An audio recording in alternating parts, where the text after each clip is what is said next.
Bueno, tal y como habíamos anunciado al inicio del programa, hoy tenemos el honor de recibir en este espacio al ministro de Agricultura, el señor Limber Cruz. Buenos días y bienvenido. Buenos días, gracias días. por la invitación.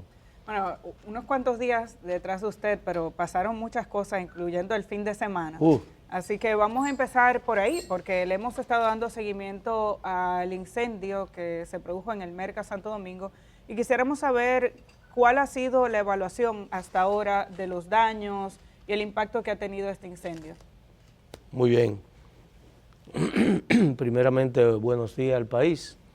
Quiero decirle que el domingo a las 5:30 de la tarde fuimos sorprendidos con ese incendio que se provocó en el edificio F1 del Merca Santo Domingo. Bueno, inmediatamente nos trasladamos allá y llegamos precisamente en pleno fuego. Ayer me mantuve visitando en todo el proceso porque es un fuego que no fue de un solo día, sino que se mantuvo. Todavía cuando nosotros fuimos, el ministro de la Presidencia, José Ignacio Palicia, y quien les habla, fuimos ya en hora de la tarde del otro día y todavía había fuego. Porque eso se queda y se provocan conatos, quedan... pero ayer, ya en hora de la tarde, y esto es una premisa, ya tenemos una evaluación preliminar de unos 282.6 millones de pesos que habían en mercancía en los distintos, vamos a decir, en las diferentes áreas que hay ahí, porque ahí habían unas compañías con diferentes espacios, algunos con 3 espacios, 4, 5, 6 espacios, y cuando cruzamos la información estadística de lo que entra al Merca Santo Domingo con la evaluación de los inventarios que habían hecho los dueños, pues estamos en 282.6 millones de pesos. Pero se había hablado de hasta 800, entre 700 y 800. Bueno, tú sabes que cuando se provocan ese tipo de cosas, la gente empieza, yo tenía tantos millones, y el otro, yo tenía tanto, y el otro, bueno, yo hice un inventario. Pero eso es mercancía, la infraestructura. Eso es otra cosa. Entonces ya eso hay que hacer una evaluación mucho más, porque hacer ese edificio ahora cuesta mucho dinero. Eso, Ministro, ya eso quisiera, muy probable que ande por ese número, pero ya eso... Si se incluyera la infraestructura. Si se incluyera la infraestructura, porque ahí hay unos 7,000 metros cuadrados de construcción, que eso... no, y más de 50 locales. Claro. ¿Cómo se puede justificar, ministro, la ausencia de un sistema de prevención de incendios e incluso que no haya seguro para todas las personas y todos los productores que allí venden sus productos, pero sobre todo el sistema contra incendio que está contemplado incluso en un decreto del año 2011 y que se supone que este tipo de infraestructura debería tener? Mira, esa pregunta fue la primera que yo hice cuando llegué al lugar. Le preguntaba a cada uno de los dueños que se presentaron ahí, ¿tú estás asegurado? Y me decían que no, yo me echaba para atrás. Y precisamente en un momento yo le digo, pero ¿cómo tú diciendo que tiene 40, 50 millones de pesos ahí, tú no tenías un seguro? Porque eso... Entonces, después de eso, el administrador me explicó que él tenía tiempo insistiendo en los seguros, pero las aseguradoras no te aseguran a ti si él también no se asegura, porque son continuos. Entonces, si tú conoces la estructura y de lo que son esos edificios, son locales que están uno del lado del otro. Es un galpón. Es un galpón. Entonces, yo como aseguradora, debo asegurar no solamente a Juan, sino también a Pedro y a Luqui y a todo el mundo, porque un conato aquí, como pasó, pues obviamente nos lleva a todos. Y ahí esa fue las razones que yo expliqué. Entonces, como habían algunos que no querían asegurarse y otros sí, pues el asegurador... Y no es obligatorio, no es parte del reglamento. Eso era la insistencia de nosotros. ¿No es obligatorio? Sí. Yo entiendo, bueno, pero los dueños son los que pagan eso, ¿te entiendes? Entonces, es un tema que ya es de más profunda, yo diría, discusión, porque bien podría cobrarse el seguro dentro del como parte del local. Dentro del derecho a local, uso. pero ahí hay gente también que hay con ese tema del pago y gente que tienen, es un tema. Ahora se perdió pero- más la más complicado. Pero yo no quiero dejar escapar el tema del sistema contra incendios. O sea, ¿cómo se puede comprender que una estructura de esta magnitud, y esta es una de varias naves, que no tuviera un sistema contra incendios, que no tenga, ¿cómo se llama?, aspersores, las regaderas, que no pudiera controlarse empezando por un sistema interno? Mira, lo que es la parte básica, yo diría que ellos lo tenían. Ahí había muchos extinguidores, porque yo lo vi, muchos extintores, habían, vamos a decir lo básico, porque incluso ellos apagaron, el primer conato fue con los equipos que tenían ahí. Ministro, pero el extintor se usa si estaban cerrados los galpones, como estaban, porque estaba cerrado. Sí, porque ya era domingo. Hasta que el humo no sale, el que está afuera no sabe que ahí se está produciendo un incendio. Pero es lo que te digo, lo básico estaba. Lo que no hay un sistema sofisticado de incendio, eso no existe. Yo estoy seguro que a partir de ahora lo habrá. Estoy seguro. Ahora, lo cierto es que hay pérdidas millonarias. Habrá gente allí que tenía, como usted dice, hasta 6. Una periodista de nosotros, del día, hablaba con alguien que tenía entre 6 y 8 locales. Claro, sí. Ese es un tutumpote, ese está bien, ese tiene dinero, pero va a perder mucho más también. Ahora, el que no tenía mucho y que lo perdió todo allí, ¿qué va a hacer el gobierno? Paliza ha dicho que le va a dar, que el gobierno no lo va a dejar solo, pero usted como responsable de la cartera, mira, ¿qué nos puede decir? Yo precisamente le tengo una propuesta al gobierno, al presidente y al ministro también, porque ahí se pueden hacer una combinación de cosas. Ya algunos de los comerciantes han hablado conmigo y tienen interés de que o se le dé una compensación o se le dé financiamiento blando, vamos a decir un financiamiento cómodo. Tasa cero para esa gente, ministro. También se ha hablado de permisos para importación de algunos de los productos que ellos comercializaban. Entonces, van a hacer ustedes. Hay una combinación, lo estamos evaluando. Ayer tuvimos el ministro Paliza y yo una reunión en ese sentido. Le vamos a guardar la propuesta al presidente para que ya él pueda evaluarla y obviamente tomar la decisión. Pero hay una voluntad del gobierno de nosotros ayudarlo ahí. Un poco para que la gente sepa. Pero lo que a mí, y perdóname la interrupción, yo soy pro empleo. Y también ahí lo que a mí más me afecta es los empleos que había. Ahí había uno solo de ellos tenía 56 empleados. Entonces, y así habían otros que tenían 20, 30, 10, 2, 5. Eso, yo en mi vida siempre he luchado por crear empleo. Mi historia en toda mi vida es eso. Y cuando yo veo que se pierden empleos, para mí eso es importante. Yo no conozco un país que se haya desarrollado sobre la vagancia. La gente empleada genera riqueza, genera oportunidades, paga impuestos, los países se desarrollan en la medida que el empleo es mínimo o cero. Entonces yo eso es lo que más me ha afectado. En ese sentido, entonces, ¿qué alternativa, qué vía? Porque estamos hablando de los dueños, de los productores, pero en el caso de la cantidad de gente que hoy en día perdió su empleo por el incendio del domingo, lo que el hacha va y viene, como decimos los dominicanos. También en ese sentido, porque lo hemos pensado, estamos reubicando gente que puedan, y porque ahí hay espacios en otros espacios, que tal vez no están tan activos como estaba el F1, porque el F1 es el principal. Hay más espacios, lo estamos reubicando y también darle, vamos a decir, lo básico para que ellos vuelvan inmediatamente a la producción, a la venta, al negocio. A la producción y a la venta y que esos empleos no se pierdan.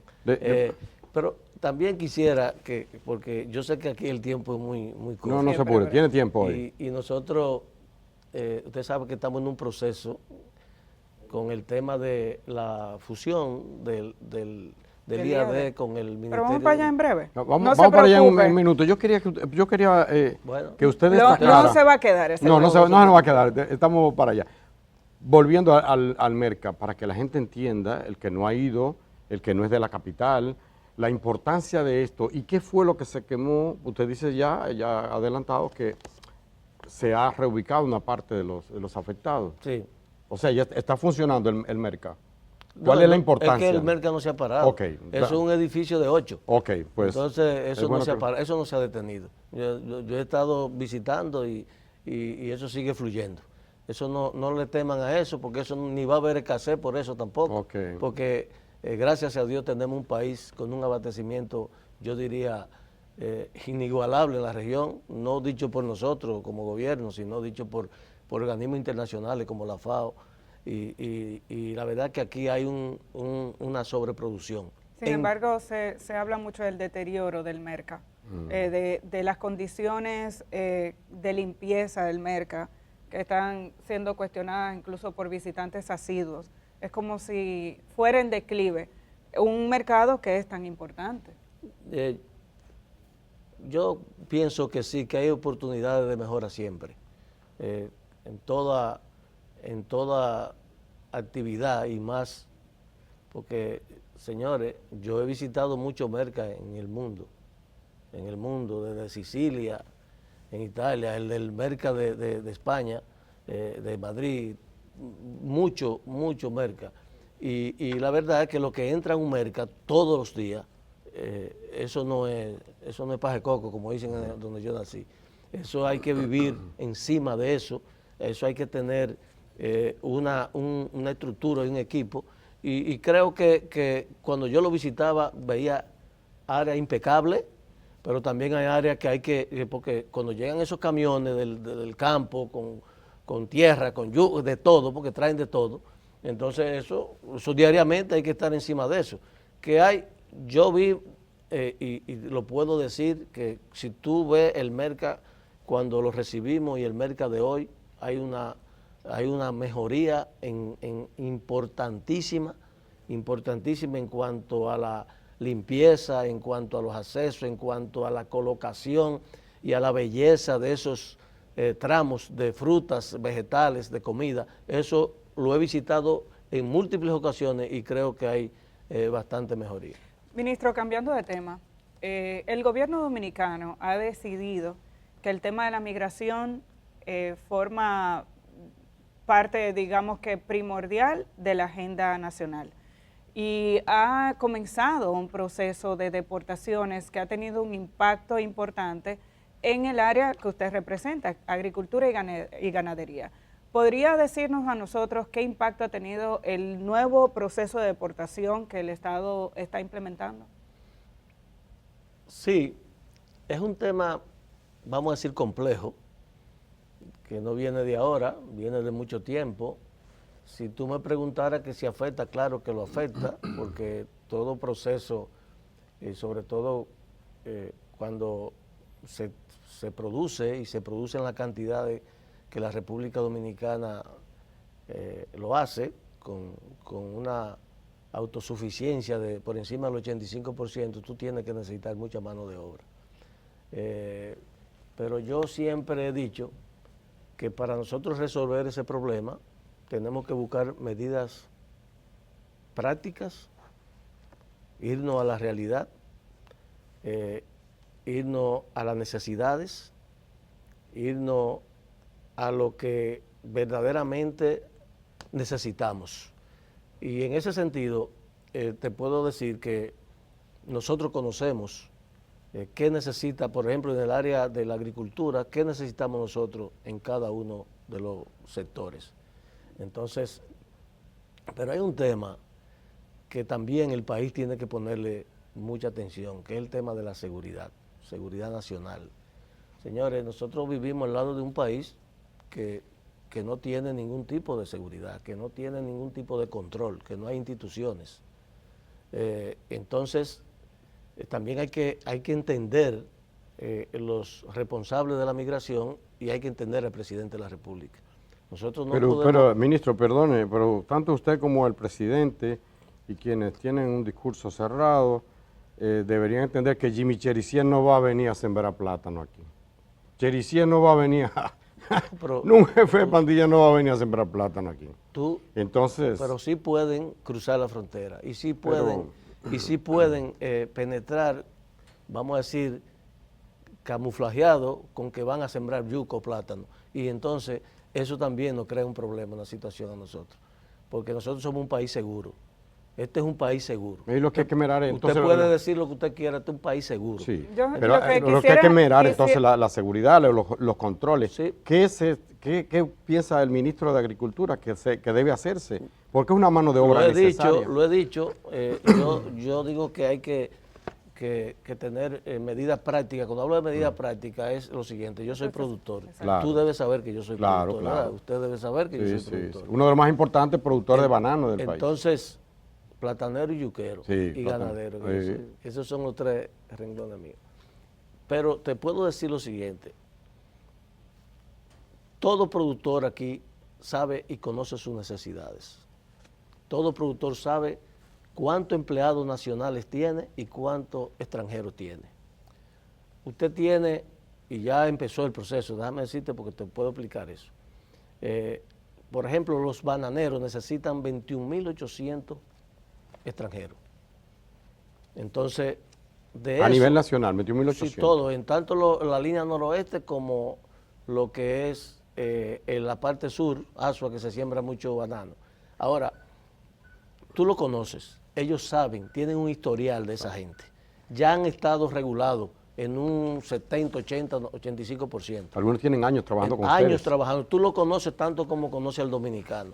Entonces ya a ese proceso tú le vas dando vamos a decir, un documento o un carnet transitorio. ¿Por qué transitorio?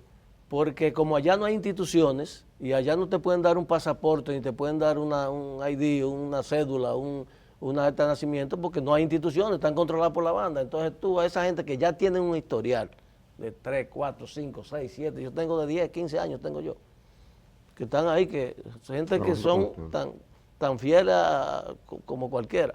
Entonces, tú a esa gente, mira, porque todos los, vamos a decir, los permisos están vencidos, porque recuérdate que eso no se da para siempre. Eso se da por un periodo. Fue un periodo de 2 años. De 2 años. Entonces, si tenemos ¿cuántos años tienen crisis en el país? No, del 21. Entonces hay una situación. Y por eso que yo hablo de cosas reales y prácticas, lo posible. Lo que usted dice... Ahora, mucha gente habla aquí, que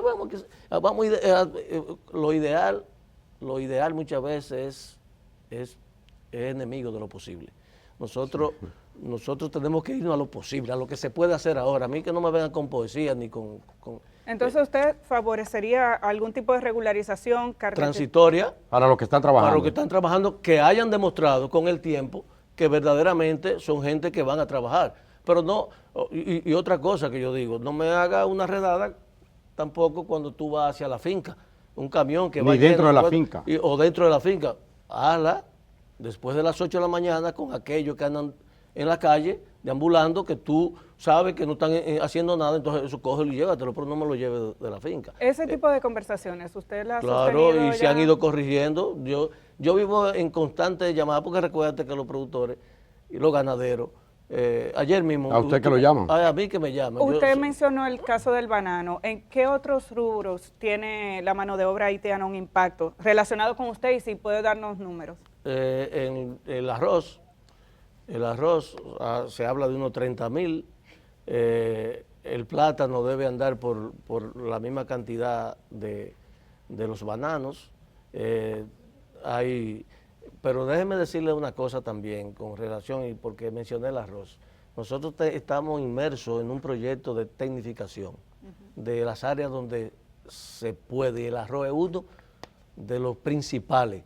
Ya nosotros tenemos maquinaria para la siembra, para la fumigación, para la cosecha.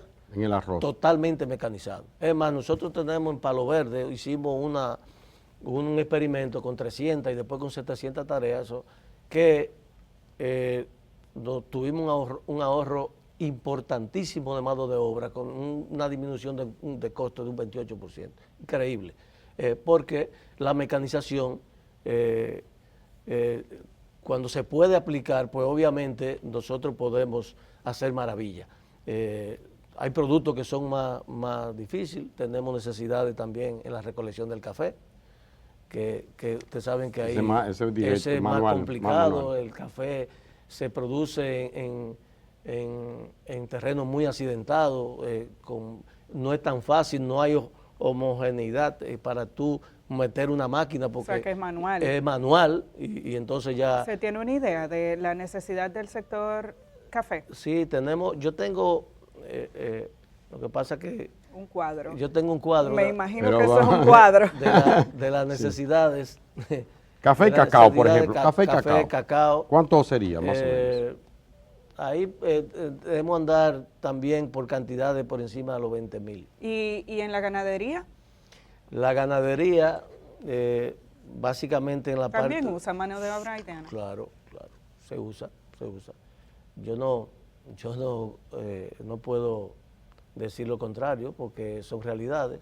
Pero les reitero, eso a veces tú lo ves como hay gente que lo pudiera ver eso como un delito, pero todos los países del mundo, todos los países desarrollados que yo conozco, todos tienen mano de obra extranjera. Si yo le pidiera que de manera precisa nos dijera qué impacto está teniendo este sistema de deportación, si usted lo dijera en pocas palabras, en el sector agrícola y ganadero.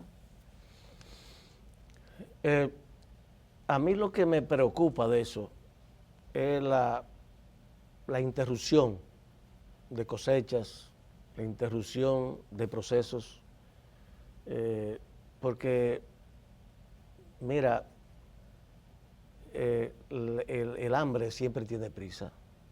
El hambre no puede esperar. Uno come 3 o 4 veces al día. Por ejemplo, una escuela, lo escuché hablando de ustedes de escuela, una carretera te puede esperar 2, 3, 4 meses, un año, pero usted a los 4, yo soy uno que a las 4 horas sí. Me pongo a estar rabioso con ustedes. O sea, yo tengo que estar comiendo a las 4 horas. Entonces, cuando se habla de alimentación, cuando se habla de seguridad alimentaria, tú tienes que tener necesariamente una continuidad. Y si están, por ejemplo, leñándote de una vaca, y llega y se tira a migración y te cogen esos leñadores y se lo lleva, por decirte un ejemplo, entonces esa leche no llega al mercado. Entonces, pero me puede pasar a mí con los plátanos. Nosotros tenemos producción semanal de plátano que tenemos que traer aquí a los mercados y también suplir a los hoteles, suplirle también a los intermediarios que exportan a través como compañía que hay aquí que lo procesan los plátanos en chips, en esa fundita que ustedes ven, y también necesitan que tú diariamente le estés suministrando. Todas esas interrupciones te pueden crear situaciones con los contratos que tú tienes internacionales y de cualquier forma, que eso sí me preocupa. ¿Podría decir, por ejemplo, una estimación? ¿Ha habido pérdida? ¿En cuáles sectores ha habido pérdida? No, porque o retraso en la producción. Eso es difícil de cuantificar. Pero ha habido. Pero sí, claro que ha habido en momentos determinados. Lo que pasa es que tenemos que reaccionar rápido, por lo que yo le explicaba. ¿Y en qué región Esas son cosas que no pueden esperar. Cierto. ¿Y en qué región básicamente se puede decir que ha habido eso? Los bananeros ustedes han visto que se han expresado, que han perdido incluso algunas exportaciones. El café tuvo una merma. Se habla hasta de un 15-20% en la recolección, a veces se ha tenido, pero es algo que nos ha beneficiado, es que nosotros también hemos aumentado bastante la producción y la productividad en casi todos los rubros más importantes y sobre todo lo más sensible de la canasta básica. Si tú te pones a ver el aumento que nosotros hemos tenido en la producción de pollo, por ejemplo, en la producción de huevos, por ejemplo, en la producción de plátano, por ejemplo, en la producción de arroz. Antes de ayer, estuvimos con la Comisión Nacional Arrocera. Esta va a ser, según los datos que ellos recogen, aquí hay más de 20 provincias que se produce arroz. Vamos a pasar los 15 millones de quintales de arroz. El récord lo tenemos nosotros en el 22. ¿Qué fue de cuánto? Fue de 14.7 millones de quintales. El promedio del gobierno del presidente Abinader ha sido de 14.2 contra 12.5 que se venía produciendo aquí. Entonces, huevos, 100 millones de huevos más mensuales. ¿Y a dónde va esa está consumiendo el mercado nacional? Aquí se consumen 8.5 millones de huevos diarios. 8. 30 millones van mensual a Haití, 30 millones van a Cuba, 12 millones van a Bahamas. Y a Guyana van otras cantidades. Nosotros no solamente hemos generado un aumento en la producción nacional, sino también que estamos buscando mercado. Excelente. Ustedes han visto cómo buscamos y cómo sembramos uvas, y ya Estados Unidos recibe uvas de la República Dominicana. Es un hito en la historia, porque aquí lo que... Se traía de allá. Bueno, entonces, sí, yo creo que sí. Usted mencionó el tema de la automatización, que ha sido una de las grandes apuestas en esta conversación en los últimos días, pero automatizar procesos también tiene un costo importante y saca mano de obra, no solamente extranjera, sino también local. Cuando se habla de automatizar procesos en el área agrícola, ¿de qué estaríamos hablando? Yo he visto que en el área del arroz parece que es donde hay un mayor empuje, pero ¿qué otros sectores se pudieran automatizar? ¿Qué tiempo podría tomarle a República Dominicana ponerse a la altura de lo que se necesitaría para no depender de esa mano de obra? Bueno, siempre tú vas a depender de la mano de obra. Yo conozco casos que comenzaron automatizando totalmente, por ejemplo en Almería, en España, que es un mundo, son 800.000 tareas de tierra bajo techo, controlado. Y ahí empezaron hasta robotizar, pero se dieron cuenta que tuvieron que ponerle más dedo a los robots, porque hay cosas que no son tan fáciles, tan uniformes como para tú hacerlo. Yo creo que, por ejemplo, en el plátano, yo te puedo hablar, yuca, por ejemplo, la fumigación que se hacía con mochilas, con motores, ya tú con un dron lo haces de una manera efectiva, con una eficiencia impresionante.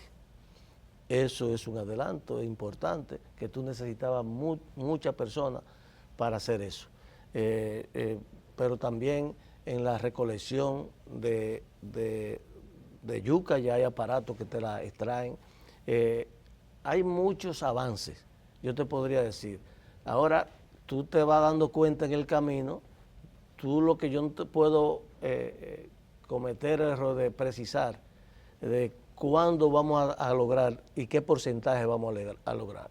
Lo que yo te puedo decir es que tenemos una mesa donde estamos evaluando las necesidades de la mecanización, hay financiamiento, el presidente está dispuesto a invertir lo que sea para ir disminuyendo las necesidades que tenemos de esas manos de obra. Dice que el gobierno está en esa disposición. Sí. Evidentemente que un pequeño productor, un mediano productor, no tiene los recursos para meter dron, meter una máquina que siembre y tal, mecanizar la producción en ciertos renglones. ¿Está el gobierno invirtiendo en eso? ¿Ya ha adquirido equipos? ¿Dónde lo ha adquirido? ¿Cuánto? Ya comenzamos. Te digo que el principal rubro y el de mayor consumo junto con el plátano del arroz, y comenzamos. Y se han comenzado en otros productos, como le estoy explicando, frutos menores, se ha comenzado a utilizar la mecanización. Se está avanzando mucho. A la velocidad que queremos, tal vez no, porque hay un proceso.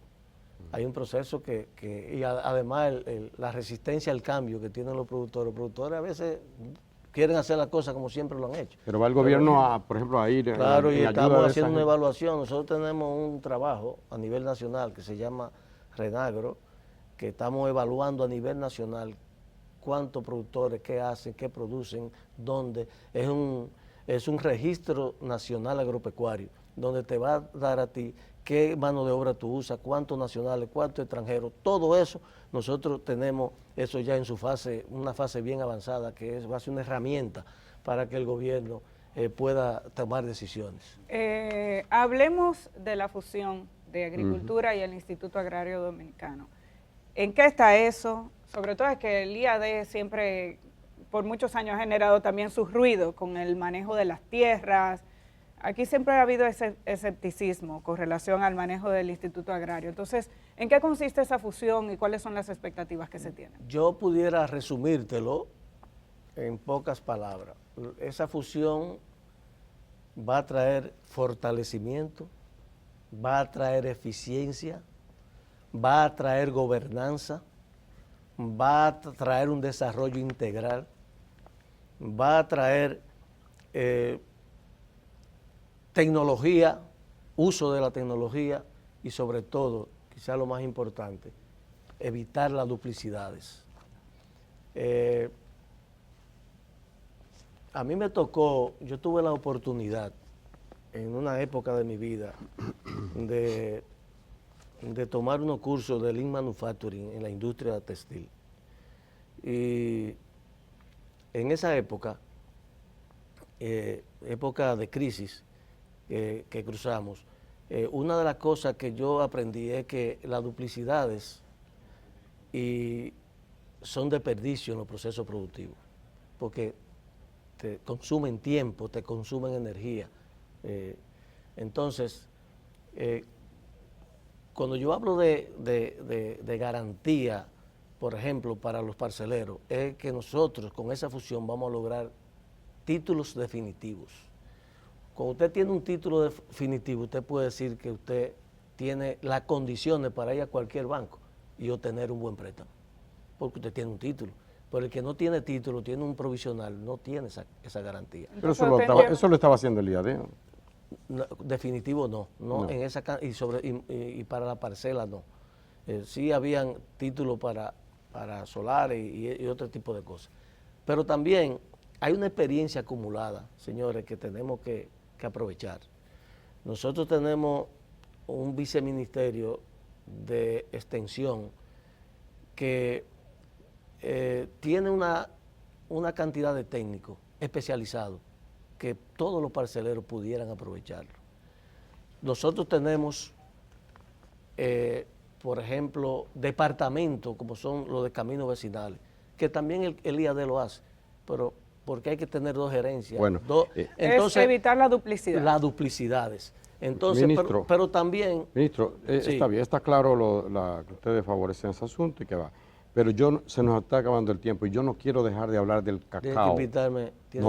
Claro, lo voy a invitar. Sí, cómo no, con gusto. Pero mientras tanto, háblenos un poco del cacao y el café. El cacao se está apreciando. Pero 30 segundos, Germán, ¿cómo que es la ya cosa? nos están pidiendo la pausa. Sí, sí. Bueno, ustedes que yo sé que viven, son muy acuciosos y viven investigando. Hoy el cacao me decía 9.800. 9.800. $800. Eso es un récord. Entonces, ¿qué pasa?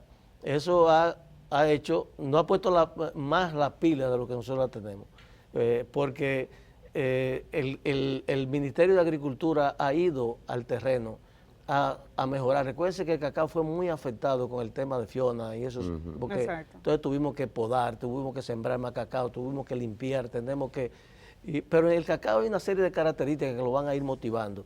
Por ejemplo, hay unos programas ahora que son programas que van muy de la mano con el medio ambiente. Aquellos cacao, aquellas plantaciones que demuestren que no están sacrificando los árboles que están dentro de las plantaciones, tienen una certificación y un precio mayor en los mercados internacionales. Recuerden que nosotros somos el mayor exportador de cacao orgánico del mundo. República Dominicana es el mayor exportador de cacao orgánico. Y todavía nadie me ha podido explicar por qué no somos los mejores productores de chocolate del mundo. Qué buen chocolate ya, ¿eh? Como dice ahora... Hay muy bueno, digo, como pero... dicen los tigueritos ahora, eso es otro tema. Eso es otro tema. Que podemos analizar. Señor ministro, muchísimas gracias por habernos acompañado. Limber. ¿A quién usted va a apoyar en la precandidatura presidencial del PRM? Mira, yo no sabía que esto era un programa para hablar de política. Bueno, mira, pero usted... Yo evidentemente que en algún momento tendré la oportunidad de hacerlo y lo haré con pasión. Sin embargo, yo digo lo siguiente. La garantía del 2028 del PRM es la gestión de Luis Abinader. Yo estoy abrazado a hacer un buen trabajo en lo que me toque.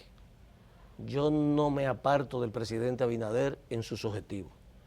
Yo digo que si nosotros hacemos un buen gobierno como lo está haciendo el presidente Abinader, como lo hizo los 4 años para mí, sin igual, y como lo va haciendo en este, si nosotros seguimos así, con cualquiera de los candidatos, claro, con uno más fácil que con otro, pero vamos a lograr el 28 otra vez. Cuando yo me decida, cuando yo esté ya en la calle, como dicen, en la calle El Medio, ustedes pueden estar seguros que voy a venir aquí y les voy a decir, el mío o la mía es esta. Bueno, o la mía. no cayó en el gancho. Limber Cruz, ministro de Agricultura, muchísimas gracias por haber estado con nosotros esta mañana. A ustedes también las gracias por acompañarnos. Nos reencontramos de nuevo a las 6 de la mañana por Telesistema Canal 11.